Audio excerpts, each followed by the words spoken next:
Every story has three sides: yours, theirs, and the truth somewhere in between.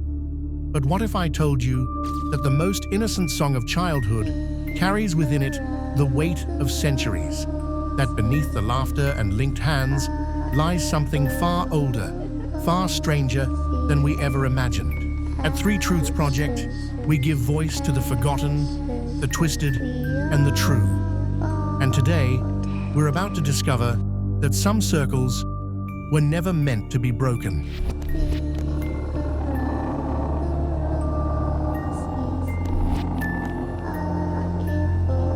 Ring-a-ring-a roses, a pocket full of posies, a tissue. We all fall down. 4 lines, 16 words, a game played by millions of children across the world for over a century. Simple, joyful, harmless, or so we tell ourselves. The earliest written record appeared in 1881, but folklore tells us children were already singing these words by the 1790s. From England to Germany, Switzerland to America, the verses spread like something infectious. Each generation passed it down with the casual confidence of inherited truth. A ring, some flowers, a sneeze, a fall. What could be simpler? But here's what's interesting. Every culture that adopted it changed it. The German, ringel ringel rosen. The American, ring around the rosy. Small alterations that suggest something deeper at work. Something being remembered. This is where the story gets interesting. The year is 1665. London burns with fever. The Great Plague has come calling, and death walks every street. Contemporary chronicles tell us that in this year alone, over 100,000 souls would fall. But what they don't tell us, what couldn't be spoken aloud, might have been encoded in song. The theory emerged in the 20th century, whispered first, then shouted, what if Ring-a-Ring-a Roses was never a game at all? What if it was a death song, disguised? Ring of Roses, the circular rash that marked the infected, pocket full of posies, the herbs carried to ward off death's stench. A tissue, the sound of final breath, or ashes scattered. We all fall down, because in the end, plague claimed them all. It's a compelling narrative, tragic, poetic, the kind of story that explains why a children's rhyme feels so haunted. The earliest collectors of the rhyme, the scholars who first recorded it in the 19th century, mention no plague, no death, no disease. The connection appeared only centuries later, when we needed it to, which raises a troubling question.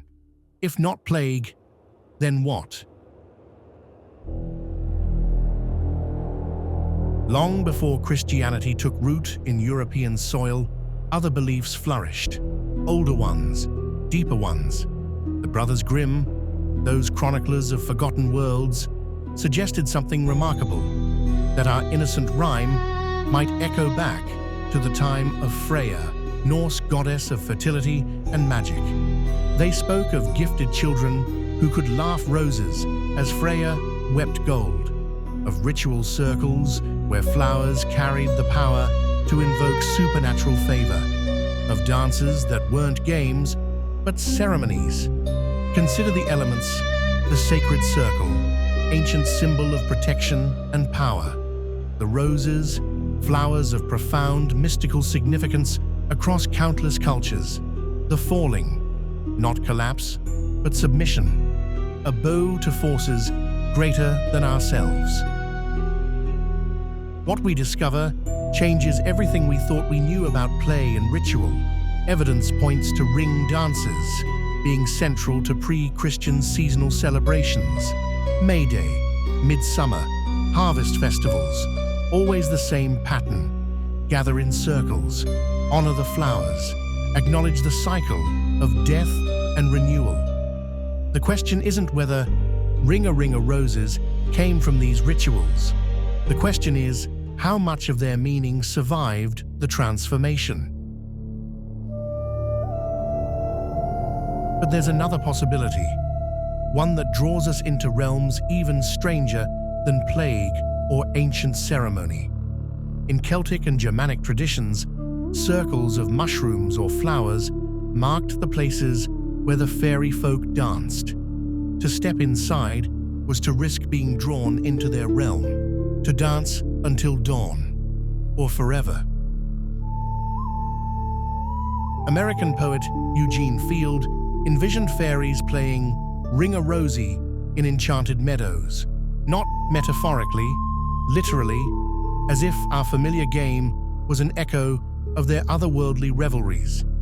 The falling, in this interpretation, represents something far more profound than death or submission. It's the moment of crossing over, the instant when the mortal world releases its hold and we fall into something else entirely.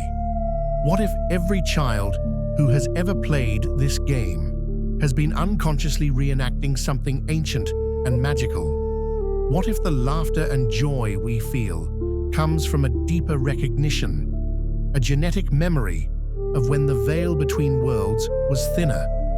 The truth is always stranger than fiction. Modern scholars find themselves in an uncomfortable position. The evidence for a plague origin is weak. The pagan connections are speculative. The fairy theories are, well, theories. The Opis, those meticulous chroniclers of childhood lore, concluded that Ring-a-Ring-a-Roses was likely just a game, a simple ring dance that children enjoyed for its own sake, with no hidden meanings, no encoded secrets. And yet, the questions persist. Why does this particular combination of images feel so resonant? Why has it survived when countless other children's games have been forgotten?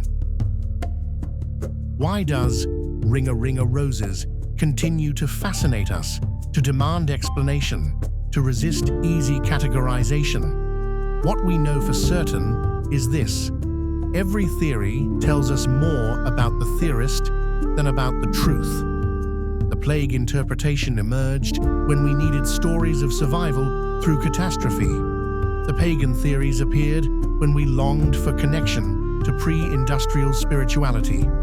The fairy explanations flourished when we sought magic in an increasingly disenchanted world. But what does the rhyme itself tell us?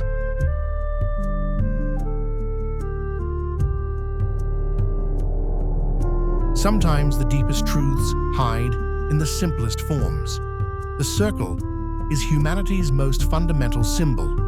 It appears in every culture, every age, every expression of human meaning-making. It represents completion, protection, the eternal return. When children form a ring, they're not just playing, they're participating in one of our species' oldest ritualistic impulses, the need to create sacred space, to define inside from outside, to establish community through shared movement. The roses, whether literal flowers or metaphorical beauty, represent what we place at the center of our circles, what we protect, what we honor, what we know will not last. And the falling is the most honest part of the entire game. We all fall down. 4 words that contain perhaps the most democratic truth ever spoken. Rich or poor, young or old, believer or skeptic. In the end, we all fall down. The game makes no exceptions. No one is spared. No one is elevated. The circle treats everyone exactly the same. This isn't morbidity. It's realism dressed as play. Children rehearse the greatest truth they'll ever need to learn. That endings are not failures, but completions. That falling is not defeat, but participation in the natural order. But here's the miracle hidden in plain sight. After every fall, they rise. They link hands again. They reform the circle. They choose to begin anew. This is humanity's greatest superpower. Not that we never fall, but that we always rise. Not that we avoid endings, but that we create new beginnings.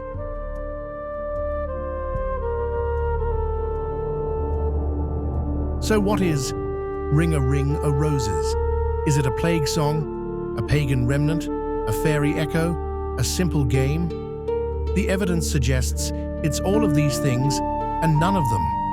It's what anthropologists call a living symbol, a form that accumulates meaning rather than losing it, that becomes richer rather than clearer over time. Each generation finds in it what they need. Plague survivors hear warnings about mortality.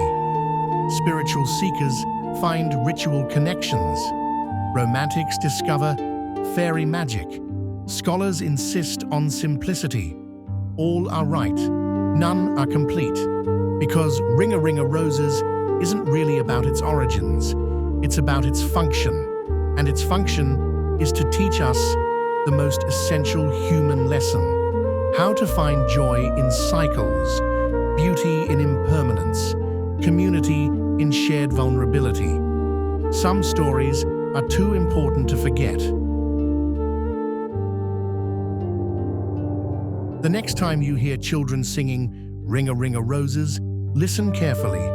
Listen past the words to the rhythm beneath, past the game to the ritual below, past the innocence to the wisdom within. Because in that moment, in that perfect circle of trust and play and shared falling, they're not just playing a game, they're participating in something eternal, something that connects them to every child who has ever lived and every adult who remembers what it means to be human. At 3 Truths Project, we've learned that the most powerful truths are often the simplest ones, that the stories we tell our children are the stories we tell ourselves about what it means to be alive in a world where everything eventually falls, but also what it means to keep getting up. History hides in plain sight. Sometimes, the deepest truths are passed down, not in books or monuments, but in the games we play, the songs we sing, the circles we form when we're too young to know we're performing rituals older than memory itself.